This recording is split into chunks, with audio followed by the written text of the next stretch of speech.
Hey guys, this is Brian from Pluggin. Just here with a little disclaimer for y'all. So as you might notice, this is actually going to be bonus episode 0. So real quick, just to explain to you guys what this is.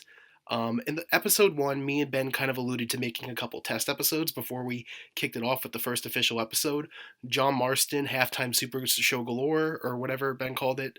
Great episode. Totally go check that out on our SoundCloud channel, as well as keepluggin.com/keepblogging. But for the moment, me and Ben created this test episode about a week before that, and afterwards we listened over to it and we realized this is really good. We should just release this. But we were kind of wondering, how should we do it? Should it just be episode 3 or 4 or 2? And then we kind of basically decided that we should just release it as a bonus episode. So that's exactly what this is. So yours truly actually edited this. This is for you. It's coming out midweek. Expect Keep Pluggin Podcast episode 3 this coming Saturday. All right, thanks guys, and keep plugging.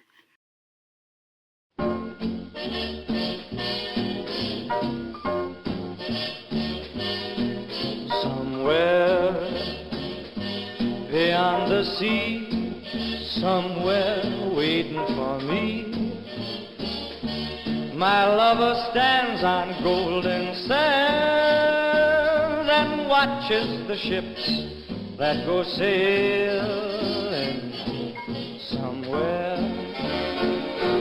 beyond the sea, she's there watching for me. Hey guys, how's it going? This is Brian. This is Ben. And welcome back to our podcast. So this week we're actually going to go a little bit of a different direction. We're going to kind of take a little bit more of a historical approach at first and talk about what games were released on this date in the past. So Ben, I believe you actually selected a game, correct? Yes, so it's January 26th. Today, on that day, Bioshock was released on the Mac. So if you have a Macintosh and hadn't played Bioshock yet, you got to play it. This, I forgot to check the year. What year was it released? 2011. A little bit on the after. Macintosh App Store. A little bit after the fact, but you know what? Better late than never. Better late than never. So this is our segment on games released on this day in the past as a jumping off point, and Bioshock is our first one. Yes, because we picked it because we both like Bioshock. It was a little tongue in cheek, of course, but we love the game, and who knows if on the actual day that Bioshock was first released, we're going to be recording one of our podcasts in the future. So we're going to take this opportunity to talk about it right now. Ben, I know it's a game that's actually really to both of us. It's very near and dear to our heart. I played it on my PlayStation 3. You played it on your 360, right around the time it came out, correct? Yeah, I got it on 360. I played it. I think when I played it the first time, I didn't quite get it because it's a really cerebral game. It is. And at the time, I forget how old I was, but probably just too young to fully understand it. That game came out in 2007 originally, so we were probably both like, 13 or so? And I was playing like Mario Galaxy around then, so it was one of my first games where it was like more heady. Yeah, I have to imagine that you were playing both those around the same time. That must have been like a very interesting like contrast like between Definitely Super Mario Galaxy, which is like such a fun, lovely Mario game, and then the dark dystopian objectivist System Shock's successor that is Bioshock. Definitely games that contrast heavily. Definitely. So on that point, I have to ask: had you read any of Ayn Rand's philosophy? Were you like aware of like objectivism and any of that stuff, or was that like your first introduction to that? That was some of my first exposure to that stuff, and Bioshock continues to put me on to interesting stuff like that I wouldn't normally get into because I love the game so much, and it leads me to research, and then I find out all the things that it draws from. I agree. I know, even looking over there, I know you read Rapture, the book that came out a little bit before Bioshock Infinite came out. That was like a prequel book, right? And you were really enjoying it a bit. Well, I read more like the first 3 chapters, but I was enjoying the idea of it, just kind of really into the lore at the moment, just coming off the heels of Bioshock Infinite. Yeah, was it before or after the game came out that you were reading that book? I don't remember. It was after, because I had played the game like 3 times in a row, and I was desperate for more Bioshock. Oh, I understand, especially Infinite. I'm sure we'll get a chance to talk about it on future ones, but that game also hit at such a different time. It's interesting, like, you bring up the lore, but then also it was the same thing for me. It kind of introduced me to objectivist philosophy. It also was kind of around that time. I mean, we're talking right around the time that Barack Obama was running for president, or right around the time that what would become the 2008 presidential election was starting. I mean, I think for us too, we were both freshmen in high school. We were right at that point that like it was a perfect time to introduce us to something like that. And it's interesting because I had a very similar thing. I didn't play it till 2008 because that's when it came out on the PlayStation 3. But even at that time, I know I played through it again right before Bioshock Infinite came out. And I got so much more of the philosophy, so much more of the nuance of that game. Like, you're so right. There is something about that game that it just constantly like turns you on to new things and like makes you think about the world around you like in all these different ways, you know? Yeah, I find that really amazing works tend to actually draw from hundreds of other amazing works. It's interesting too because that game is so about like a personal point of view on politics and stuff like that. And that's such an interesting thing to think of. Like I know today I was just reading this thing. I don't know if you heard about this, but someone obviously you played The Last of Us, correct? No, I haven't. You played you never got to play it. That's right, cuz you don't have a PlayStation 3. Nope. You should still play through it. But someone asked the developer Neil Druckmann, who they're obviously making a sequel now, to leave his personal politics out of the second game, and he basically responded by saying, "Nope, no can do. It's so intrinsically tied to how I create a game. There's no way I could leave it out." And that's such an interesting idea that we're getting to this point now that video games are, like there'll always be a space for the Mario's and the things like that. But this idea that like since for a long time now, really since 2007, Bioshock helped usher in this age of games taking on these heady themes in this space where they could introduce them to young high school freshmen and get them to start thinking about the world in a different way. And Well, yeah, you're kind of right in a way because even like afterwards, it struggled with the identity of being like an FPS shooter and also having those really cerebral, thought out ideas. So like, it came to a head in Bioshock Infinite where it clashed a lot more than in the yes, original. I agree. That's an interesting contrast because I do think the mechanics in the story of Bioshock One work a lot better than Bioshock Infinite. Weirdly enough, the gameplay almost kind of at times can like distracts from the story being told in an interesting way. Yeah, it was intertwined much more gracefully in Bioshock One.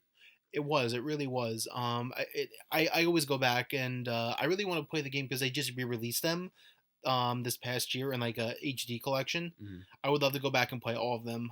And I do love Bioshock Infinite. I think that game has kind of gotten some flack. It kind of had the unfortunate luck of coming out the same year as The Last of Us, which I also think that game is a little overrated. But I do think that it kind of the gameplay and the storytelling I think much more gracefully complement each other in a game like that than they do in Bioshock Infinite, which I think was kind of unfortunately to the detriment of Bioshock Infinite's legacy.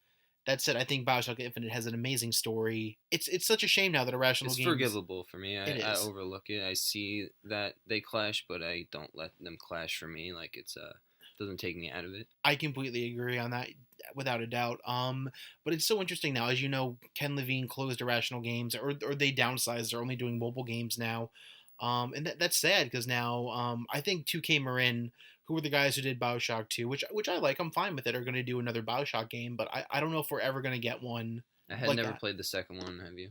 I have. It's good. The storytelling isn't quite as ambitious, but it's not bad. It's actually a little bit more communist or socialist instead Mm-hmm. of objectivist. It's like an interesting compliment, but it's not even. It's in a Bioshock One and Infinite in terms of their storytelling are in a different class than Bioshock Two.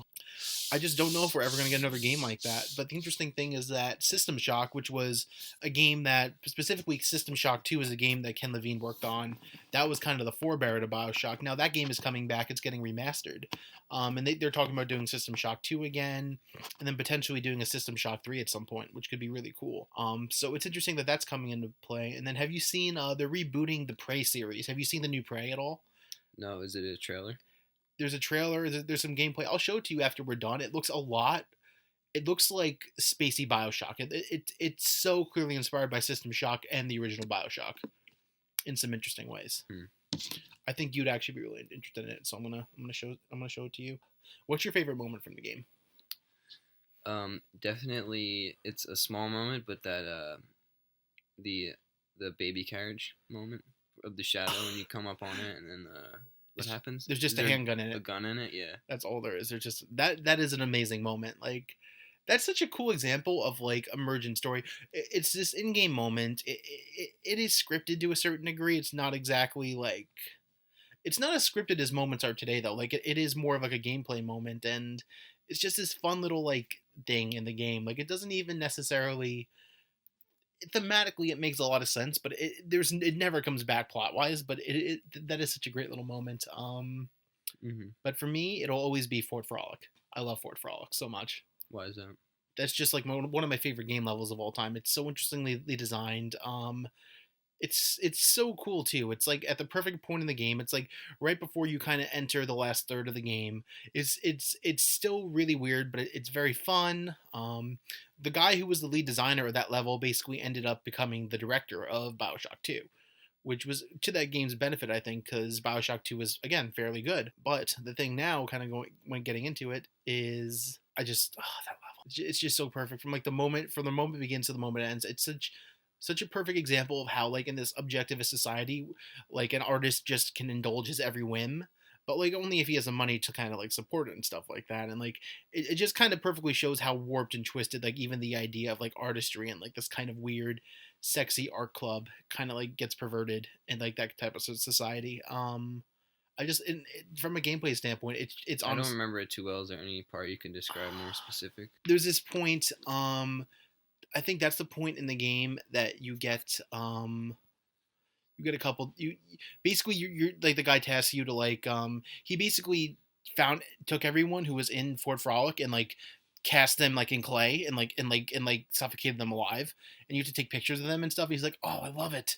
Yes, pose. He's just like this like really weird perverted like sick in the head deranged like art guy, and you just have to help him do like a bunch of photo projects and Oh yeah. kill a bunch of people for him. You basically just work for him the entire time, and then you see him at the very end. You don't even like have like a boss fight with him or anything. He just kind of like lets you go. And isn't there a caveat or something though? what do you mean by caveats? Like he lets you go, but there he might takes be your picture or something. There's a weird villain thing about it. There is something villainous. Yeah, he's obsessed with pictures. That's his whole thing. He's obsessed with taking pictures of people. Like he makes you take a bunch of pictures because this is when you have obviously like the camera mechanic, which that was such a cool mechanic. I was very sad to see that go from Bioshock Infinite. I kind of wish I do really wish Bioshock Infinite didn't have quite as much shootery combat, but let's stay away from that topic. Yeah, let's stay away from it. Yeah, let's say that for the retrospective on that. So getting into the next topic, Ben, what have you currently been playing? I've been trying to work on my Wii U backlog, getting ready for the Switch.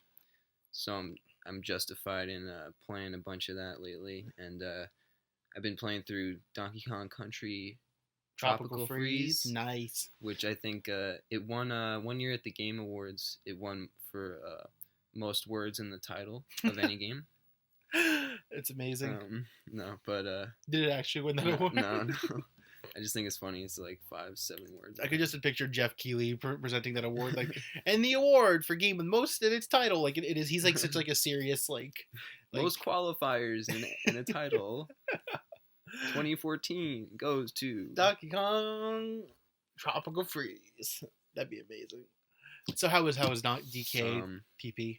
Really good. I've had a few false starts with it, like playing the first level and just kind of being like, because I'm just used to Mario physics and play a lot of Mario games, and it's just different enough to be like weird if I'm not used to it. But I finally just was like, I'm playing this. I got used to it, and it's pretty good. The levels, artistry in the levels is beautiful. There's one like it was in the commercials and stuff, but it's like the black and white, like it's like a shadow level.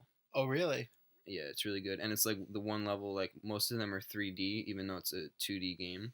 You can like see the three dimensionality of the like where you're walking on. It's not like just a flat like pixels like that. Well, it's like the sequel to Donkey Kong Country Returns, right? But they took the country out of the title or something like that. Oh, it's in the title. Oh, it's still Donkey Kong Country. It won the award for most words in the title, so that's right. Trust me, they didn't drop the country. You're right. Donkey Kong Tropical Freeze. That's not too many words. Donkey Kong Country. Donkey Kong Country Returns. Was it still Donkey Kong Country Returns Tropical Freeze? Maybe not. It might just that's beside. Okay, too much. You're getting off point. Anyway, though, so Yeah, so I mean, obviously, I played the Donkey Kong Country games. I love those games. So if it's very similar, I have to imagine then that definitely the same thing. Like there's a foreground and background. Like you can blast into the background for certain areas. Yeah, it Like, has that mechanic as well. all right, And you can just, you can kind of see where you're standing has that floor to it. It's not just looking like at a wall. all right, cool. So is there anything like else? Like, does it add anything to like that formula of like Donkey Kong Country? It's a pretty straightforward platformer, All right. but I like to just like watch a podcast and play it like half my brain into it. I agree. I kind of have been doing that with the game I've been playing recently too. Just kind of listening to podcasts and like doing stuff. It's nice to multitask, and if a game's not that engrossing, get into two things at once. I agree. It's a weird compliment to play a game, but it is something I like. I do like kind of a game that I can just kind of play while I'm doing something else. Yeah, when you only have to pay attention, that just enough. Yeah. Like our RPG is good, platformers less so, but like Yeah. if you're grinding or something, just put on a show. I agree. I like that. I agree. If like I'm grinding and just kind of doing whatever, like I would love to have a show on or something like that. Or Yeah. if like I'm doing like a boss fight over and over again in certain types of games too, like and like I don't need the total immersion in that moment. I love to Mhm. just throw something on. And then it's more impactful to me. Some like when I put on that really immersive game, it's like, oh shit, I'm fully in this. I'm in this, yes. Like when I play Zelda, I'm just gonna be fully immersed in that. Like we talked about Zelda for about an hour last time though, so I'm not gonna get back into that. Yeah. So what about you? What have you been playing? Mostly Bloodborne. I'm a big Souls guy. You know that. We've talked about it. Mostly when I talk to you about Souls, I kind of talk about it in relation to Zelda. Specifically, the first Dark Souls and Zelda are similar in some ways in terms of their progression. But the interesting thing that I've been noticing too is that it's very inspired by Obviously, you guys can't see your audio listeners, but I have Ghouls and Ghosts up on the Sega Genesis. Me and Ben were playing for a bit while we were talking pre-show, kind of figuring out what we are going to talk about. The interesting thing is how much not just the Soul series, but Bloodborne kind of reminds me of Ghouls and Ghosts. It's very repetitive. Very similarly, like there's not too many checkpoints. You kind of have to fight for yourself. It's very unforgiving. You have to kind of learn meticulously how and every enemy behaves. Like for instance, I was just playing this boss before we left. It's a really interesting boss too. She's a witch, right? I forgot what the full name is. Like the names are crazy because it's like this weird Cthulhu like she herself is invisible, but then she has all these little cronies that she sends out during the boss fight. So you have to kill them and look for her and do that. And then you beat her and you think it's over, but then she has another form. So you have to beat that. And then she keeps respawning and you have to keep facing her basically over and over again like that. But just like you have to learn kind of the pattern of I hit her a couple times, she disappears, she summons one of these, there's like these crazy, it looks like Slender Man's wife basically. It's like all black, like long legs and long arms, and like they have like weird like spaghetti hair, and they have like this they have like these like little like swords, and like they come after you, so you have to fight them, but you have to keep an eye out. It's like a little red glow, and you look for her, and then you fight her, and you kill her, and then she comes back. I think she comes back 3 times or something like that. So it's like such a weird boss fight. Normally in the game they're not like that, but like it's more like a battle of attrition than anything else. I like that. Don't you in game design though, when a game kind of like throws like a curveball on you like halfway through it or something like that? I do, yeah. I guess you could look at it as trolling or something, but especially when you play a lot of games and you see patterns in game design and like what people tend to do, and you can kind of understand the language when they specifically switch it up. It gives experienced people that new feeling again. Yeah, no, again, I completely agree on that. I like when when a game tests your experience and it recognizes that okay, you're at a certain point in the game, because that's true. If you are past a certain point in the game, you should be Or I'm just saying in general, as an experienced player. Oh, okay. You start to understand the language of That's games. True. That's true. You do. You intrinsically just pick up a game and know something about stuff that's established even beyond that game itself. Yeah. When you break the patterns, it can be impactful. It can, because then you're like, oh god, this is something new, and that's so interesting to bring that up in relation to Bloodborne too, because I think Bloodborne does that a lot. I mean, there was Demon Souls, Dark Souls 2. It was technically speaking the 4th game in the series. And while it's so similar, it also changes so much about it in a really cool way. And I just love that kind of thing. Tell you what, though, going from Bloodborne to Runborn. There we go. That's the pun I was looking for. That is the pun. These are the puns I am looking for. No, well, there's definitely similarities. The starting over, playing the same bit over and Yeah, over. yeah, yeah. You know, Repetition. different gameplay, but it's got the repetition, and that feeds some special part of your brain. It does, and I think the interesting thing to bring up too is that Mario Run is, and on so many levels, it is a Mario game through and through, but it is also like kind of a new, different take on the series. And I know we bring this up because you and I have both been pretty much playing it religiously for a bit when it first came out. I know our friend Dan, actually says it's one of his games of the year. I don't know. Would you agree with that? Oh, I agree. It's amazing. Well, my brother says it's the best game of all time. Really? He has an interesting perspective because he doesn't play games as much anymore because he has a 3-year-old son. Mm-hmm. And but this came along and it's kind of he's always has his phone. It's not like can carry his 3DS really anymore, stuff like that. And also his son plays with his phone, so they both are just playing this game. And he's saying, "Well, my 3-year-old can play this game, and I also there was a challenge so hard like." Took him a week to beat a certain level, gave him the perfect Mario challenge. So it's if it's that accessible and also that challenging at the same time, it's accomplished. That's such a cool story. How's I know you guys are trying to introduce your nephew to video games. How is that going? What have you made him play so far? He's played Zelda. I put some Ocarina on for him. He's pretty bad at that, but he can get through Mario Run levels, and it's just tapping. So it's not that he can't figure stuff out. It's more just his dexterity level. Yeah. Well, I mean, maybe by the time he's 5, I'm sure he's going to be completing like the Water Temple with no problem. Oh no, he's going to be a master. I've seen him do virtual reality, and it's just astonishing how good he is at it. Oh, is he really that good at VR already? Mm-hmm. Nice. What have you seen him play in VR? Job simulator. He can't do much. I think he's still 3, so he looks at like the Star Wars. He pets R2-D2 and does job sim. That's cool. How is I know we were gonna kind of talk about Mario Run for a bit, but I have to ask you. I Job Simulator seems awesome. How is it to play it? It's become less good, but it's definitely a staple. I'd say it's like close to a Wii Sports of VR. Oh yeah. It was one of my first, and mind blowing as an entry point. But there's a lot of stuff that draws upon the stuff that it demos and does cooler stuff with it. But it's still really fun. That is pretty cool. I can't wait. I know they're doing that. Accounting is supposed to be pretty cool too. And then there's that's from Justin Rowan, and now they're doing like a full blown Rick and Morty game for VR too. Mm-hmm. I really can't wait to play those. Getting back on subject though, we can talk about VR at some other point. Mario Run. So here's my experience with Mario Run. You might know about this with me a bit too. I am having a little bit of a tit-a-tat with our friend Dan. Tit-a-tat, I don't even know how to say it. I don't know how French. That was probably horrible. Anyone who's French who's watching, I apologize for that. I'm very sorry. Anyway, though, I'm just letting you go on that one. Can't save you. You're just letting me ramble. You're just letting me. Okay, right.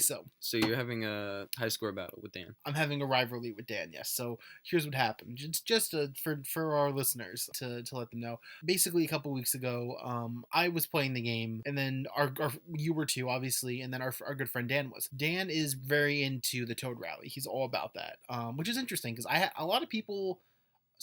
A good amount of people like it, but I don't think I've really seen anybody like get as into it as Dan has. And I think that's very cool. Maybe other people online have, but at least in terms of my small circle of friends who are playing the game, I haven't quite seen anyone get as invested in it. But Dan was playing it for a bit, and I was just playing through the World Rally, so I had high scores on a lot of levels. So I kind of mentioned it to Dan, and he was like, "Oh yeah, I think again." And then he kind of went through and he started beating my high scores. So then I started going back to try to beat his high scores. And it's been this little back and forth between us. I fell off it because, I'm the bigger person and I don't care. I don't care at all. That's a pretty lame excuse. I'm the bigger person, man. But I will say that the high score, the coin score, is really a great implementation. And there's never... Well, no, they work in the competition. Like 3D World has the crown and stuff. And they do it more lately. But the... just that online, the leaderboard style, but with just friends, and you can kind of what's the word you're looking for? Like compete. Okay, no, forget it. What describe what you were gonna say in a different way? Yeah, so just basically the scores are amazing because you get that rivalry going. You get that, and, you get that like rush of dopamine where like you like beat someone or like it should have a positive reinforcement, negative like a nudge, like a notification, like I just beat your high score, or like what's his name just beat you. I would love That that. would encourage a lot more play, I think, because the way I get it is just my brother sending me a screenshot, which I guess is effective. It's like, yo, I like that aspect of it though, that like it's something you can kind of share. And like Dan would text me and be like, "Oh, I see you," or like whenever I'd see me, like, "Oh, how are those high scores going?" And like I was like, "I'm cooking them up, and I'm going to serve them to you on a hot skillet." Like I am. It got heated for a bit there, but there is something fun about that, about the fact that like it can get to this point that like it can be something you and your brother or you and your close friend get very involved with. It would be cool if the game sent you a notification about it though to like your friends. and it's a good distraction after you beat the game. I haven't 100%ed it, but I'm only a few black coins short. The way I did it was, I think part of the reason I did this was because I was a little, and Ben, you know this. At first, when they announced a $10 price tag, I was a little bit unsure about it. Well, now that I own the game, I have to say it is. I've by and large spend more than enough time to justify $10, in my opinion. Oh, of course. And if you go for completion, you're gonna get bang out of that buck. You definitely are. I really respect them because especially this year, obviously they had Pokemon Go, which was developed by Niantic, not by them, but it was still a big success for them. A big reason why was because of the microtransactions. I respect that it's a one-time purchase, even though I know from a business standpoint, some of their stockholders weren't as happy about that. I like it because, and I know this is something Reggie Fils-Aimé has talked about too. The whole point of the game is really to just kind of introduce a new generation of people to Mario and get them excited about Mario. Obviously, we know why now because they have a giant, probably their most ambitious Mario game in a long time coming out end of this year. So it's such a cool idea to kind of get this and get people into Mario. I know even for me, it's really made me go back and appreciate Mario. Again, I was talking last week about how I really want to kind of go back and get a Wii U. A big reason is so I can play Super Mario Brothers U, also Super Luigi U, because my boy Luigi will always be my favorite. Year of Luigi, now and forever, never ending. How sad was I when the Year of Luigi ended? That was a sad moment. No sadder than I, friend. We were all sad. That was a sad time, dude. The Year of Luigi. It was fantastic. It was the best time of year of all time. It was that was the year you got your Wii U. You got your Wii U during the Year of Luigi. That was the year they were desperate to sell Wii U's. They were very desperate to sell Wii U's. They were very desperate. They were so desperate they were like, let's try not using Mario. Let's use Luigi. People like Luigi. He's fun. Nah, yeah, he's loved. That was also the year that Dark Moon came out, right? Which I still haven't played. Yeah, I guess they also had some games up their sleeve, Luigi games. They could be like, yeah. Super Luigi Marketing. came out. Marketing. You love it. Yeah. Gotta love it. But yeah, just some more on Mario Run, just to gush a bit. The menu, the world screen, I guess, the level select screen. That's what you'd call it. Mm-hmm. Beautiful. I love the old style Miyamoto hand-drawn graphics up in the corner. Oh yeah, that's so true. Looks like some great art, and it's got that simple little like tune, overworld music, it does. little hopping thing. You jam out, while you're choosing your level. I just love details like that. It is very classic Mario in a cool way. Definitely. But the cool thing too is that like we were kind of talking about this last week when we talked about Mario Odyssey. They've been kind of leaning into the classic Mario thing for a bit now, more or less, at least since Mario. Obviously they relaunched it with New Super Mario Brothers, which is an awesome game. I never played New Super Mario Brothers 2. Did you like that? I did. I played all of them. I'm pretty sure. That one is probably the most lackluster. Even more so than Wii. Maybe that's those are the two you could interchange. I'd say the only thing, like, Wii had the multiplayer going for it. Right. I don't like the multiplayer. I like to play it single player, but it still had that going for it. The 3DS one had the million coins thing, which was cool. I guess as a challenge, it's cool, especially because they had the worldwide count, and it just didn't end up being that cool because you beat the game before you get a million coins, and like even you complete everything, and it's just like I only have like 600,000 coins. So how were you supposed to get the other? Yeah, it's just like just keep playing levels. You got everything. It's like whatever. And the only thing it does, it gives you a gold title screen. It's not even, you don't even get like a super level. So they were trying to they were trying to introduce some kind of meta game, and like they kind of just didn't add enough incentive for it, more or less. I think they went for the more glamorous number of 1,000,000 rather than balancing it to be a more fun number to achieve. I gotcha. So But yeah, that's that. It was still a solid Mario game, as they all are. And Mario Run, kind of, I play it and I love it, but it also makes me want to play New Super Mario. Does it Just make because you? of the graphical style, and I'm just like, I want buttons. It is very similar graphically to New Super Mario. Particularly I think New Super Mario on the DS, but also New Super Mario Brother U, right? That you like, or you like that one? That's the best one, I You think. think that's the best one of the entire series? Definitive of the new.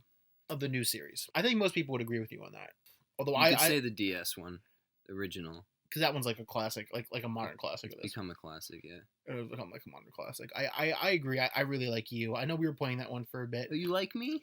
I like you. I do like you, but I Thanks. also I meant like the Wii U, New Super Mario Brother U, but I also like you as in Ben U, New Thanks. Super Ben U. Well, I guess we should talk about the We other mobile games. we should wait. Let me finish because we kind of we You got got. more run? I just wanted to kind of circle back and make a point about Circle it. because we had all this. Yeah, I'll do it in about a minute or so.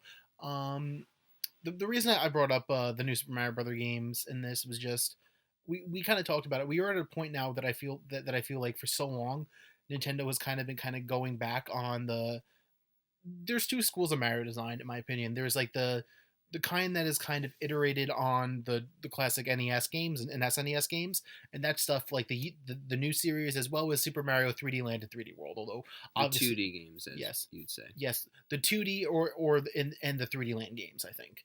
I would agree. Yeah, and then a little bit Galaxy, but Galaxy was kind of its own thing to a certain degree. I'd say the distinction is 2D Yeah, and 3D.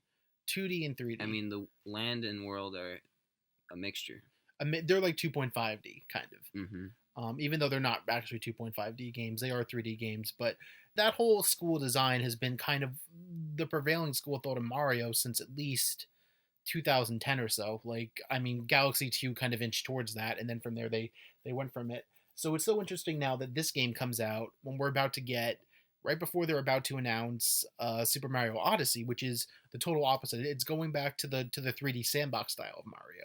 So I wonder, do you think people like say you're a kid and you play this game and then you ask your mom and dad to get a Switch, are you gonna jump into new Super from no? Are you gonna jump into Super Mario Galaxy this holiday season and like just like jump into it? You think, or do you think there's gonna be a little bit of an adjustment? You mean Odyssey? Yeah, like if you played, say that you're a kid, you played this as your first Mario, but you loved it. Run.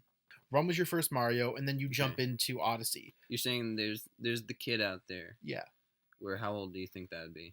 maybe 6? 6, 7, let's say.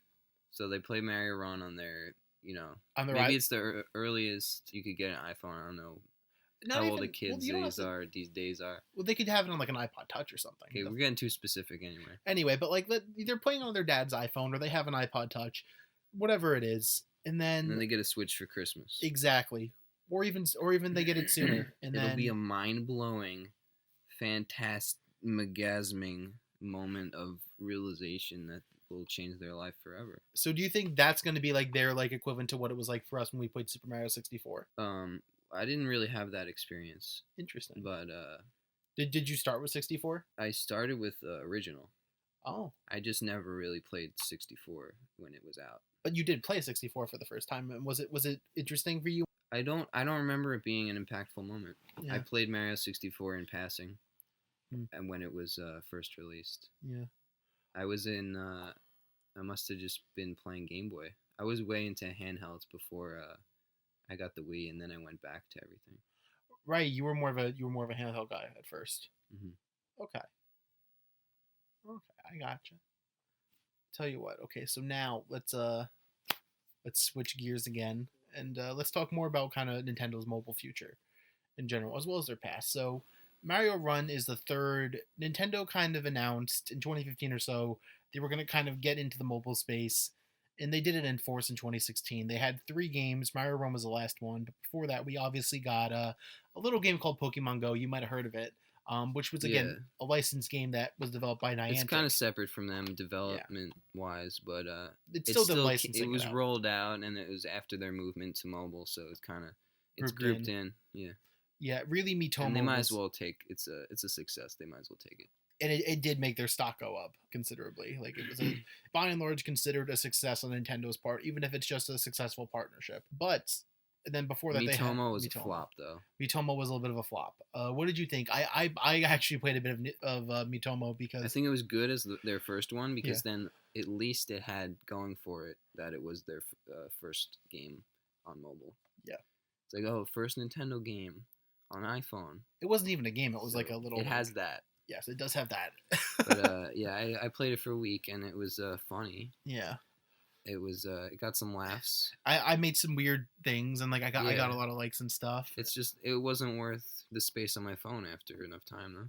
I agree. I think I deleted it from my phone very fast. Something Nintendo does that I kind of wish they would change with their mobile stuff is that they have you download the app and then you have a separate download. The downloads are weird. They should figure out more back end stuff. I don't know how it works, but I mean, I think at least the point is you get the app on your phone fast, and then you can just kind of sit in the loading screen there, and it's kind of more like a game experience. But yeah, they don't consider that it's your phone. They're just making a game for this hardware. exactly, yeah, I think that's the whole point. It's just like, oh, you kind of Because you can't load it. even boot it up to download and then like text, and it won't. I don't think it'll download in the background. No, I don't think it will. You have to be on that screen. So you're But just kinda sitting there. also this new surprise Pokemon mobile game that Ro- dropped the other day, Right. Pokemon Duel. I haven't got a chance to play it. Have you? Yeah, I played a few rounds with Dan, and pretty cool little game. It's got microtransactions. I don't know what you can buy, but it actually has a disclaimer when you open it, and it just says you could play this whole game for free. So I thought that was a good disclaimer. Just like, yeah, we know most of you are the non-payers, but it was good as local multiplayer. It has online, but it's a little strategy game, kind of like chess. It's like a mini chess game. Oh wow, Yeah. that's pretty cool. And it incorporates Pokemon types and that whole rock paper scissors deal. I'll have to download that. I think they're going in a good way, but we'll see how the Fire Emblem game looks. Yeah, that's right. They're doing a new Fire Emblem game. What do you think about But that? I want to note also that Mario Run is the only like closely in-house Nintendo developed Right. mobile game. So Pokemon Duel wasn't developed by Nintendo. Was that Game another... Freak, I guess. Okay, so that was Game Freak themselves. But I'm saying the best one Was developed by is Nintendo. is pure Nintendo. It's very clear they put a lot of time and effort into that game. And you know what? I think it paid off. I mean, I know the game, it's download rate versus turnover rate. It gave the people that bought the game wasn't as high as like some of the investors wanted. But I think they totally recouped their cost. And I really think that game's purpose is to get a new generation of kids into Mario. And you said yourself, your little cousin's playing, your little nephew is playing it. So if it's getting to the point that then he's getting to experience Mario for the first time, and then I know your brother's gonna get a Switch probably because I know your brothers love Nintendo. I don't think so. You don't think so? Why not? Are they not as into Nintendo as you are? Or? Yeah, they're not. Really interesting. So you're kind of the one. I know your brothers are interested in this stuff. Are they kind of more like just into games in general, or like? Well, Andy has the Vive, Mhm. virtual reality, so he's good. He has a dope PC and that. And Greg has a PlayStation. He's just down to play PlayStation forever. He doesn't care. He loves that. So I didn't know your brother was a big PlayStation fan. That's cool. As a fellow PlayStation fan. and we all have 3DSs. As any sane person does. Yes, as I do, except I need to just go get it. My 3DS has been at a work colleague's house for over a year now, and Ben's looking at me with such disappointment because I still haven't gotten it, and I just need to go get it. The guy's been really cool. He has it. I just need to go. He lives like halfway. He lives 30 minutes away. I just need to get my ass in the car and go there and get it. And you know what? We're going to go tonight. We're going to go right now, Ben.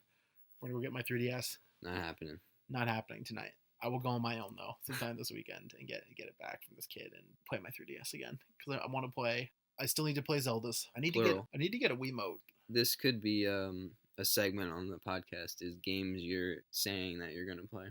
Games Brian says he's going to play. Games Brian says he'll play. I like it. Let's make it a recurring thing. We could have like It already is a recurring thing. What else have I said I'm going to play in the last one? Twilight Princess. Oh, yeah. It's mostly Zelda games. Imagine I buy the Switch and I get this is actually gonna happen. I'm gonna buy the Switch. I'm gonna get Breath of the Wild, and then I'm not gonna play because I'm gonna be still trying to fucking beat Bloodborne so I can get it back to my friend. And then I still have a copy of The Witcher 3 that I'm sitting on. So I think this is the order I'm gonna go in. I'm gonna do Bloodborne, and then I'm gonna probably beat Twilight Princess at the same time. I might alternate between the two. I can't fathom not playing Breath of the Wild. I mean, How either. could you- That's How the could problem. you get it and not play it? Because I feel bad because I've had my friend's game for about 6 months now, and I need to just finish this game and get it back to him. That's honestly my whole viewpoint. Is just like finish this game and get it back to him. It's been great though. I've been doing a lot of game capture with it, and I like it. All right, well, I think that's a good a note as any. Good note. Ben, it's always a pleasure talking with you. Brian, been great. And you know what, you guys, I'm gonna shake Ben's hand, Post-show handshake. but we're also shaking your hands at the same time verbally, saying thank you for listening to the Keep Plugging podcast, episode number 0. Keep plugging along, guys, and we'll see you Keep next plugging. week. I'm Brian, I'm Ben again. and you have a great night. Somewhere beyond the sea, somewhere waiting for me, my lover stands on golden sand and watches the ships that go sail